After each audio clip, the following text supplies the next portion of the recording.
and welcome to the Scary Goals Club. I am your host, Hazel Robertson, and I believe that to make the impact that you know you are called to make in the world, it requires setting bigger, scarier goals and then becoming the person who creates them. That is what I am here to show you how to do. That's what we're diving into with mindset, tools, tricks, really simple, practical, actionable steps you can take and start applying straight away. Because whatever you believe, we have this one life that we definitely know about. Start making the impact you know you want to make in the world. Fear is not a reason to stop. We keep going. We work through the fear. That is what we do in the Scary Goals Club.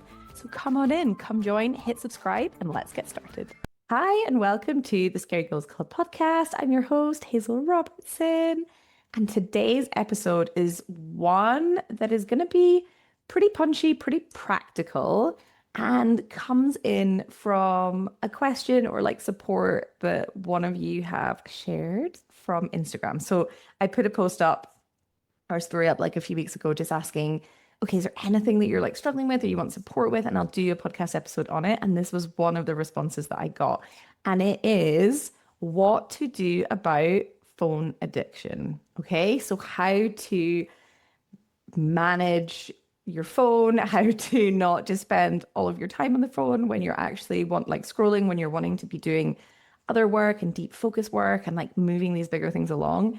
And that is what we're covering in today. So I'm going to explain, okay, why are we so addicted to our phones? Like what's actually going on there? And then different practices to be able to kind of reduce that feeling like we just want to go on it or we're not even aware. You know, sometimes it's just your phone is your hand, you're scrolling, and it's like, wait, what has happened? It's almost like we can sleepwalk into being on our phones and scrolling, and it's almost like not even a conscious thing.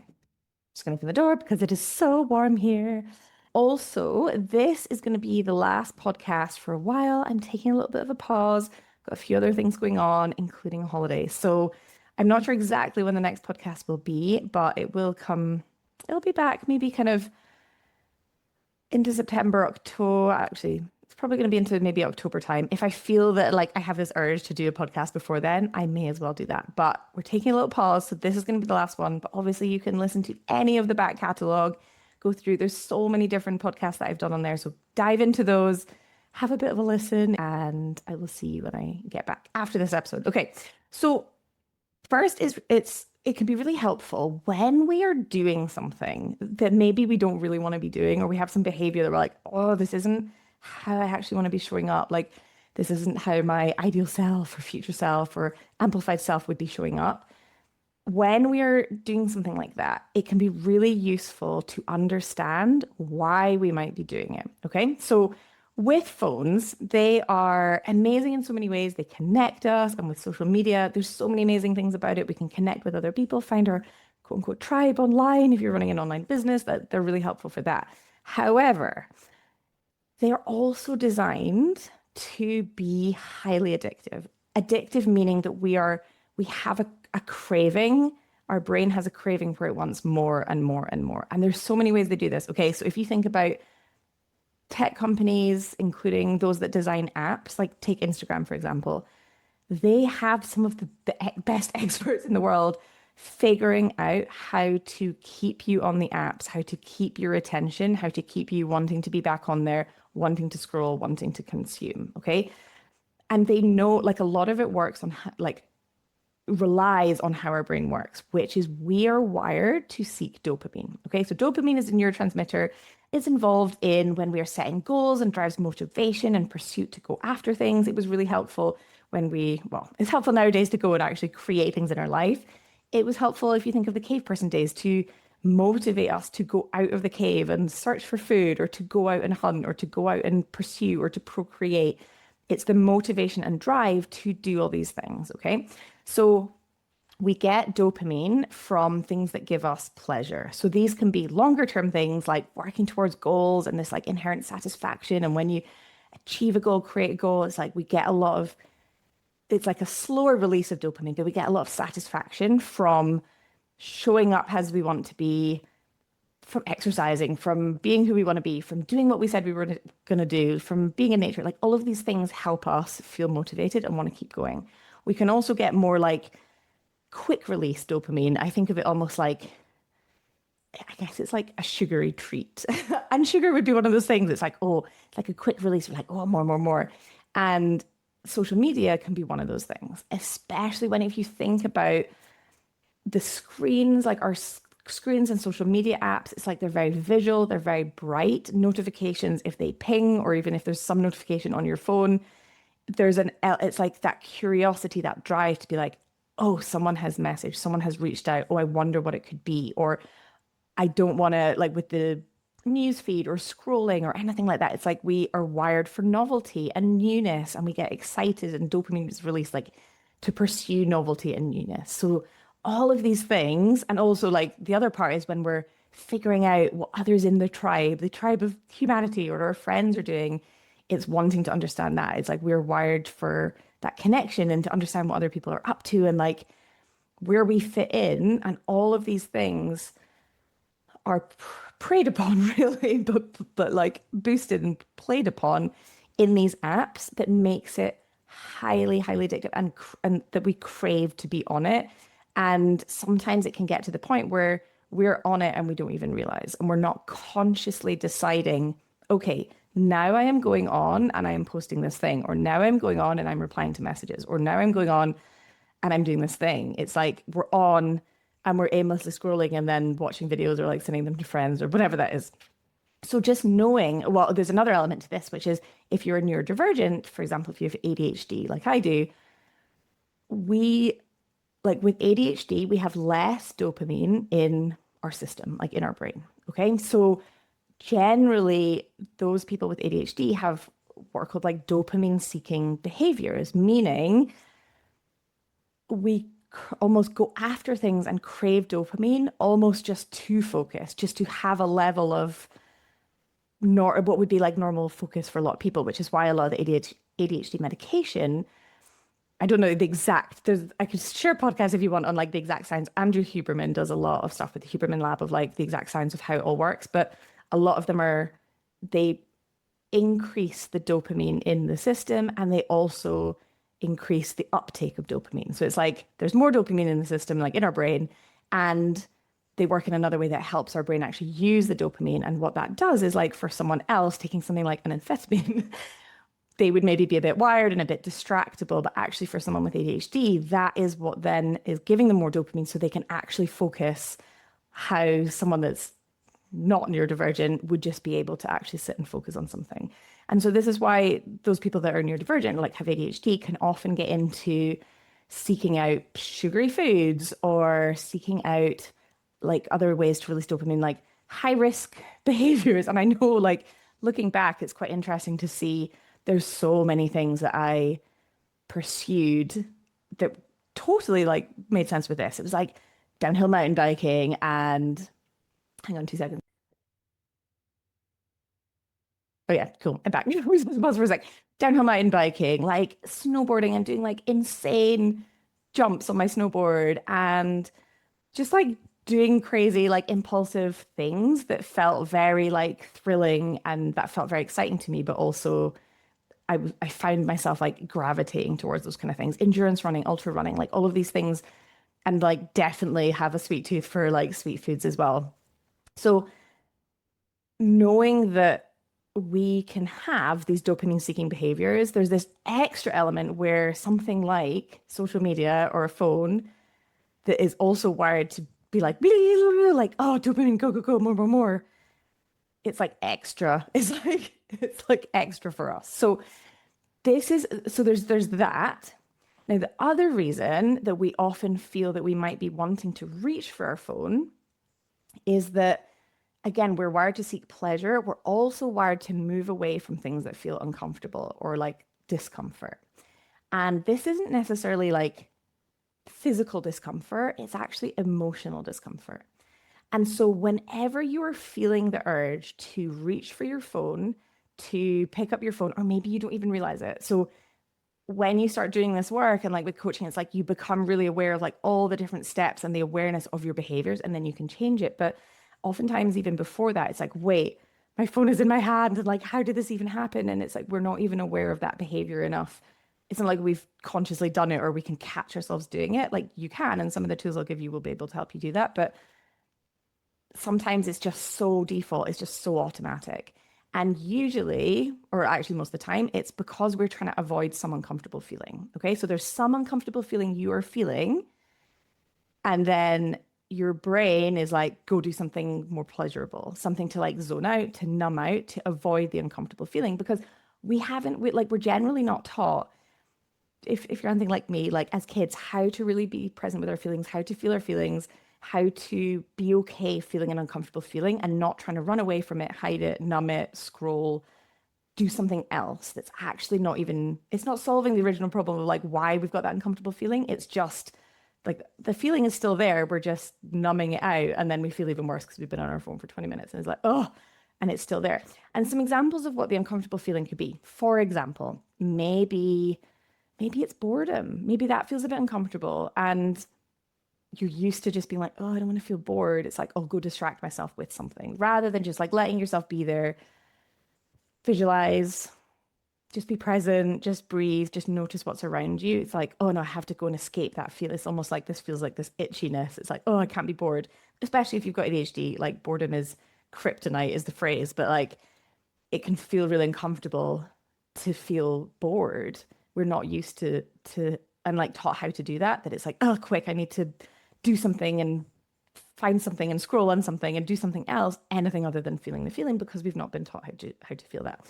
The other reasons could be something like maybe, say, if you find you're using your phone a lot during the day at work, maybe there's some big piece of work that feels uncomfortable because you're telling yourself you don't actually know what to do.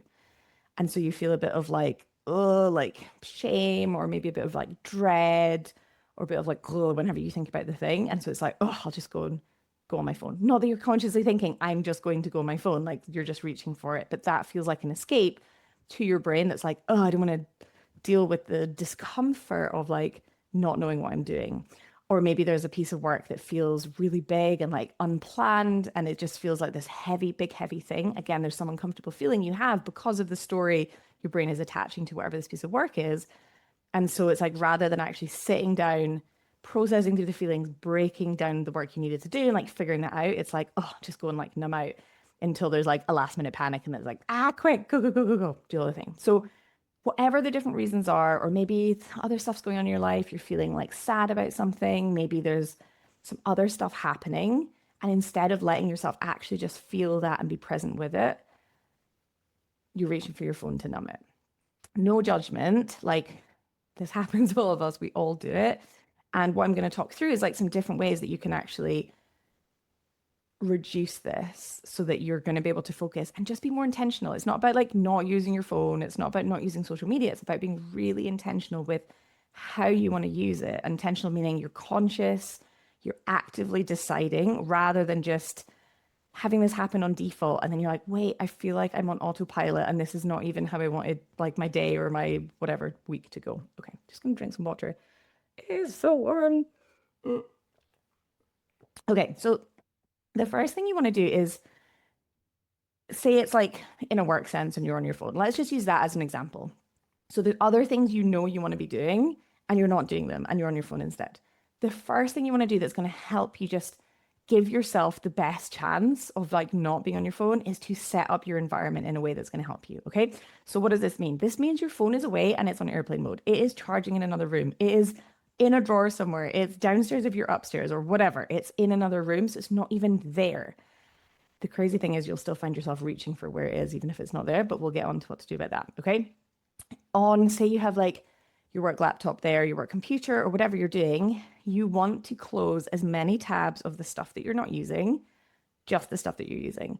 Close down any apps. If you have like email notifications, if you have like Slack or Teams or Messenger, or any of these things, close them down. And even before you close them down, turn off notifications, okay? Because these little things that show you how many things and then they increase and they increase, that again is that like, oh, I want to see what's going on. It's like, I want to check it. I want to check it. All of these things are wired, they're created to tap into how we naturally are and what we want to do with our brain. And it's like, oh, I want to go check.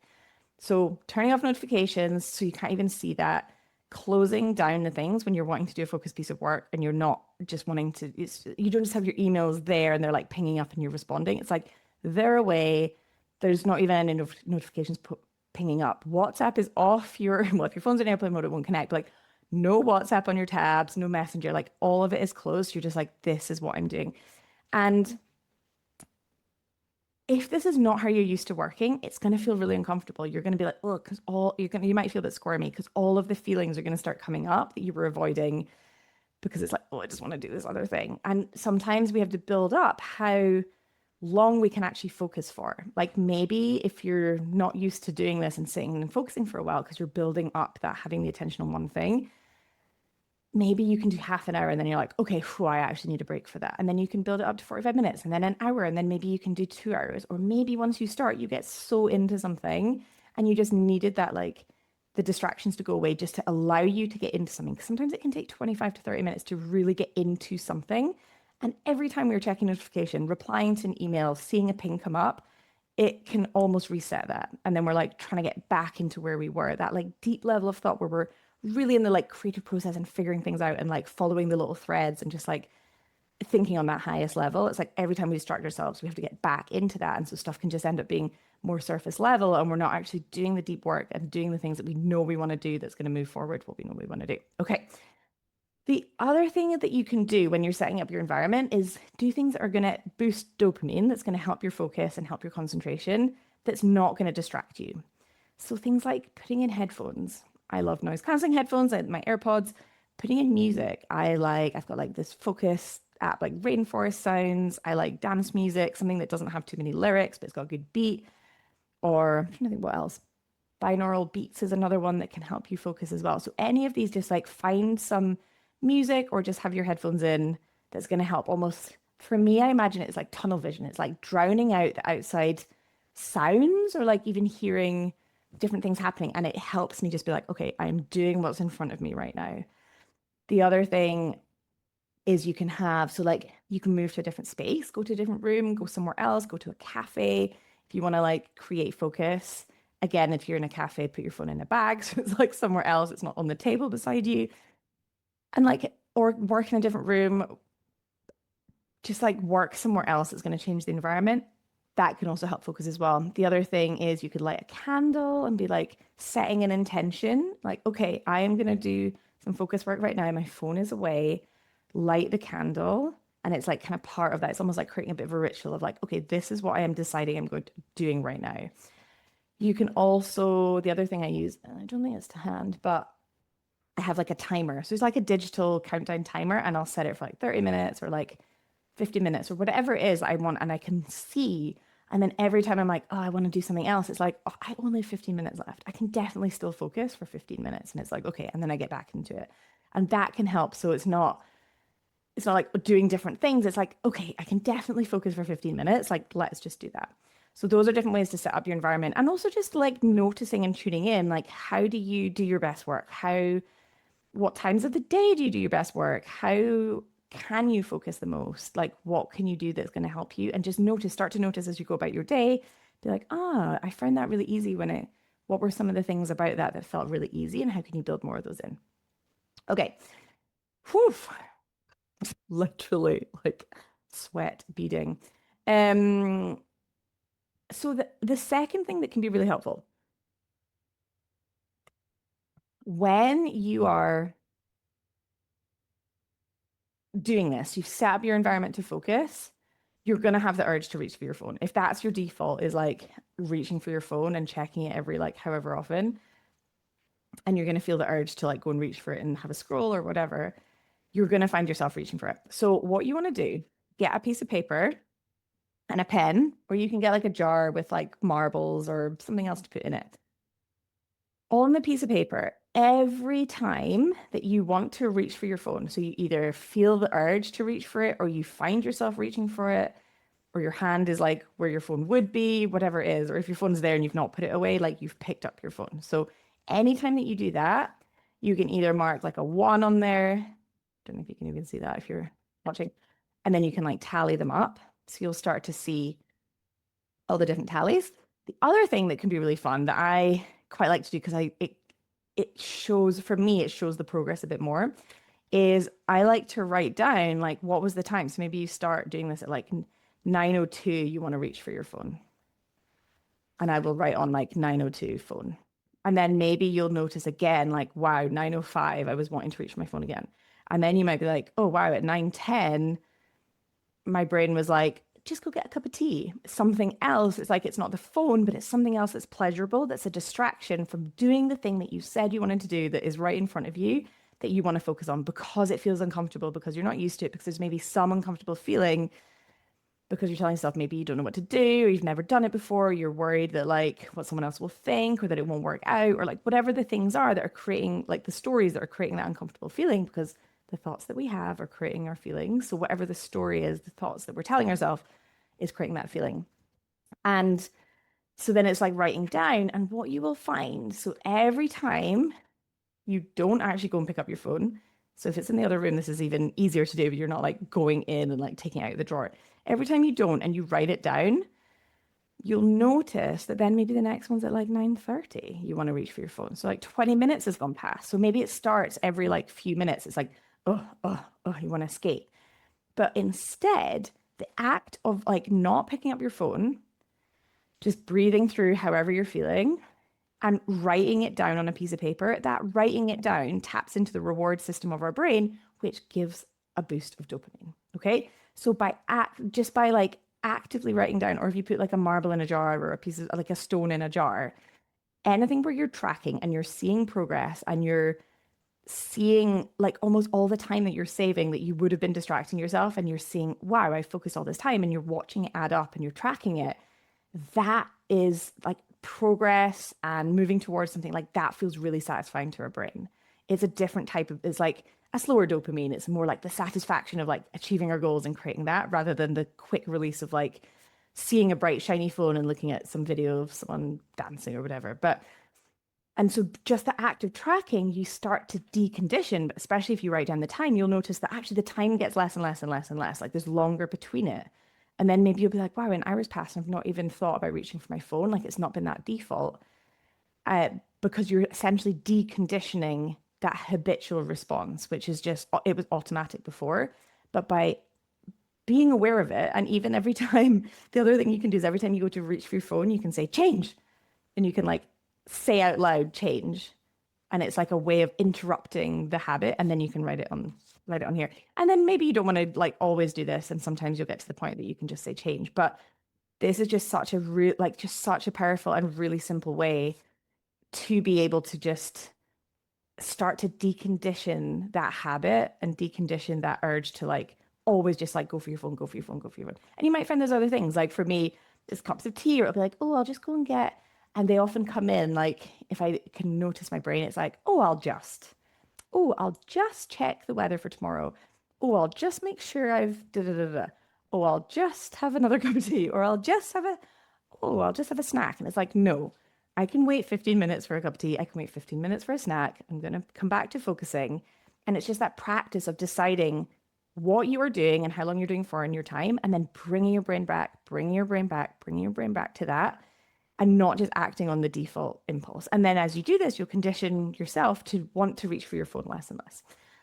And then the final piece of this is to actually process through any feelings that you have. So if there is some discomfort, that's why you're wanting to reach for your phone, of like, oh, I'm feeling a bit like worried about this thing or unsure about something. If you can actually just be present and process it through, then you're going to come back to feeling calm, and suddenly it'll be like, oh, cool, I know exactly what I'm doing, and you can focus on the thing. When there's an uncomfortable feeling, our default, unless we are actively changing our default to sit and be with our feelings, which if you've not been taught how and you've not built the skill, you've probably got decades and decades of avoiding feelings or like doing something else or distracting yourself or keeping yourself busy or being on your phone or whatever, rather than actually processing it through, then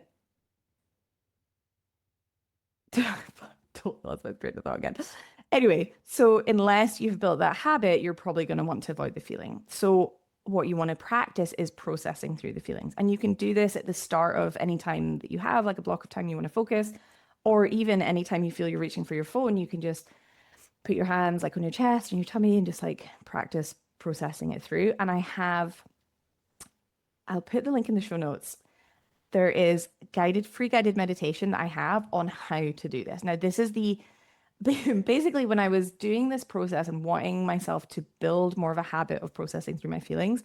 Sometimes I was like, oh, I don't just want to like do it myself. I want to have like a guided way to do it, but I didn't want this like 20-minute meditation and I couldn't find anything. So I made my own one so it's me guiding myself through processing feelings. And I give it to all my clients and like they use it as well. So when they're building the habit and the skill of learning how to be present and just process through any feelings that they have, they use this meditation. And then sometimes and then they're able to do it without the meditation, or they can just do it whenever a feeling comes up and just be present with it. But sometimes I'm like, oh, I don't want to do it. And then actually I put on the meditation, it's 6 minutes and I'm like, okay, cool. And then I feel so much better. I'm like, I'm back to feeling calm. I've got the ideas. I know how it's all going to work. I know how it fits together. I don't want to avoid the thing anymore. I'm like, right, let's go and actually do it. So that is in the show notes. So go and click that if you want support on like processing your feelings, or you want to understand the process of it and actually be guided through it. It's so powerful. It's 6 minutes literally. And think of it as not of it like taking 6 minutes, but think of it as like a time investment. So if you say you have this chunk of work you want to do and you invest 6 minutes at the start, literally it's going to change the rest of the 54 minutes of your hour, because you'll be focused, you will know what you're doing, you'll come up with different ideas, more creative ideas, like you'll be tapped into more flow and will be less likely to want to be like reaching for your phone or avoiding or getting cups of tea or whatever the thing is, avoiding the feeling, because you'll process it through. The feeling, the uncomfortable feeling won't be there anymore, being like, quick, I need to get my attention, don't do this thing, avoid. It's like once you process it through, you don't need to avoid anymore. You can just be like, okay, cool, let's go, we're doing the thing. So I hope that was helpful. As always, I love hearing your comments and your feedback. And if there's anything you want me to cover a specific podcast on in the future, please reach out and let me know. And I hope you have an amazing few weeks of a break as well. And I'll see you when I'm back. Okay, bye. Hey, thanks so much for listening. If this was helpful, please hit subscribe and leave a review. This helps get this work in the hands of more purposeful people. That is, more people creating bigger, scarier goals, making an even bigger impact in the world. And if you want to take this work deeper and work with me directly, head to the show notes and I put all of the information there. If you've got any questions, or if there's anything you're like, ooh, I'd love you to talk about that on the pod, please just get in touch. I love hearing from you guys. And I'll see you next time in the Scary Goals Club.